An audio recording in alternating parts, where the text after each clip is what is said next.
The suspect in this horrendous crime is a 39-year-old registered sex offender. I mentioned his name before. It is Jesse McFadden. He had a long criminal history, and in fact, he was due in court just today on child porn charges and soliciting a minor. That he was doing while he was incarcerated. Joining me now is Krystle Strong. Krystle was a child rape victim of McFadden's in 2003, and she helped to put him in jail for 20 years.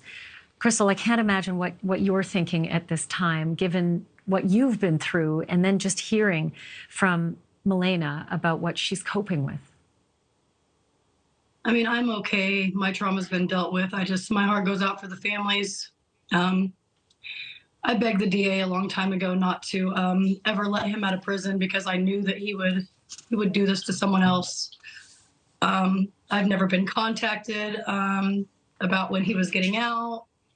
The last time I heard from anybody was when I was 17, and the DA or whoever it was told me that Jesse was really high on meth, that he's sorry, things happen and I need to learn how to forgive. And I hung up on her and I tried to suppress the memories and move on with my life. I don't have any contact with Canadian Shores or any of that area. And the minute I heard about this morning, I had a gut-wrenching feeling that those babies weren't going to come out of there. Krystle, this happened to you at the same age. I mean, Brittany's mom just told us she had only just turned 15. You were 16 when he attacked you. What was the circumstance? He was actually, so I grew up, my dad lived around there, around Canadian Shores, and I grew up with his girlfriend and her sister. And he had showed up. I had been at a party that night in McAllister, and I had left my truck in McAllister and got drove home by someone else, some friends. And 3 friends actually, and my stepmom had drove by that night in the middle of my rape, but they kept going because my truck wasn't there. But Jesse had showed up and kept telling me that Holly kicked him out. He needed somewhere to go, things like that. And I was like, look, you really just need to call Holly. Like, you don't need to be here. And then I remember just being shoved through my door, a sock in my mouth, and being tied up to my own bed, and just horrible things happening. I remember the DA telling me that I would never have children. I just suppressed a lot of those memories, and then today brought it all back. And all I wanted was those babies to be brought home.